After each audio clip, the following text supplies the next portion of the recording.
जदयू भाजपा जो सरकार दलित बच्चे की संस्थागत हत्या के लिए मैं उनको जिम्मेदार ठहराना चाहती हूँ, क्योंकि ये लैक ऑफ कानून व्यवस्था, लैक ऑफ प्रशासन का डर, लैक ऑफ आप कह सकते हैं बेखौफ बार बार रेप होना और उस पे कड़ी निगरानी नहीं होना, उनको सजा नहीं होना, जिसका उदाहरण आपको याद होगा बालिका गृह कांड हुआ, जिसका उदाहरण भैंसा खान जो अभी मार्च में ही सेशन में मैंने उठाया था कि सिवान के 13 लड़कियां को फरार बताया गया और बाद में पता चला।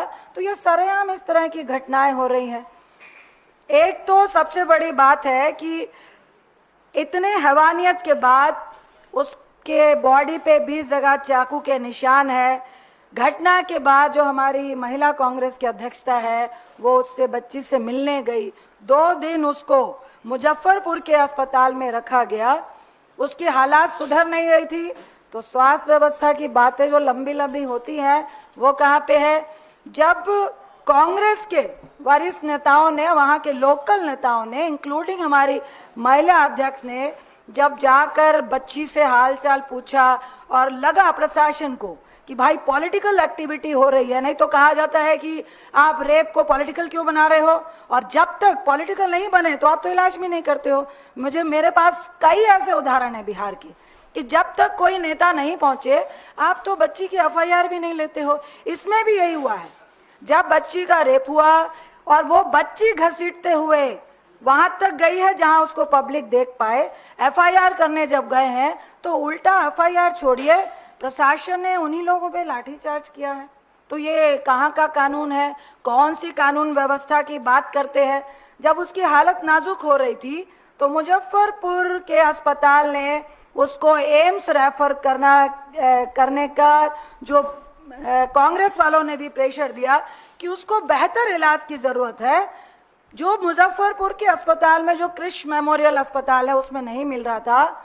अब एम्स की जो इतनी बड़ी बड़ी बातें होती हैं, एम्स के डॉक्टर्स ने हाथ खड़े कर दिए और कहा कि यह छुट्टियों का वक्त है, समर वेकेशन है और इस बच्ची को मल्टीपल डॉक्टर्स की जरूरत है, जिसमें ईएनटी की जरूरत है, जिसमें जख्मों की जरूरत है, जिसमें गायनोलॉजिस्ट की जरूरत है, जिसमें पेडियाट्रिक की जरूरत है। कोई भी डॉक्टर, ये बहुत अहम बात है, एम्स में नहीं है। ये पटना एम्स की बात है। फिर उसको पीएमसीएच पटना में रेफर किया गया। पीएमसीएच के बाहर वो बच्ची एम्बुलेंस में 5 घंटे वेट करती रही और उसको अस्पताल में भर्ती नहीं किया गया। जब हमारे प्रदेश अध्यक्ष जो हमारी प्रदेश की जिला महिला अध्यक्ष है फातिमा जी, कई वरिष्ठ नेता लोग पहुंचे और वहां पे प्रेशर बनाया। 5 घंटे के बाद उस बच्ची को पीएमसीएच के बच्चा वार्ड में एडमिट किया गया। मैं एज एक महिला आपसे बताना चाहूंगी, ऐसी बहुत सारी घटनाएं बिहार में हुई हैं। यदि आप ना पहुंचे, 7 साल की बच्ची के साथ घटना हुई, मैं नाम नहीं लूंगी उस डॉक्टर का। उस डॉक्टर ने कहा कि मैडम ये मेरा काम नहीं है, ये तो मैं वेजाइना टीयर लिख सकता हूं। आप भी महिला हैं, आप भी किसी के बहन होगी, बच्ची होगी, मेरी भी बच्ची है, क्या रेप नहीं दिखेगा? क्या अगर वजाना से ब्लीडिंग हो रही है और एक 7-8 साल की बच्ची है, क्या आपको रेप नहीं दिखेगा? लेकिन डॉक्टर कह रहा है मैं मजबूर हूं मैडम, मैं वजाइना टीयर लिख दूंगा। क्या इसी तरह से इसके साथ हुआ? इसको बच्चा वार्ड में क्यों एडमिट किया गया?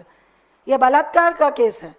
क्यों डॉक्टर ऐसे केसेस को लेने से, हैंडल करने से क्यों हिचकते हैं? क्या प्रशासन का यह फोर्स होता है कि अगर लिपापोती हो सकती है तो लिपापोती करो? क्यों नहीं बताया जाता है? मैं कई ऐसी एफआईआर देखी हैं जिसमें एज अगर 9 साल की है, अगर वहां पे कोई नेता ना खड़ा हो तो उसको 18 साल बना दिया जाता है। अगर एक 34 साल का रेपिस्ट है उसको नाबालिग करने की कोशिश की जाती है। ये किस तरह का राज है बिहार में?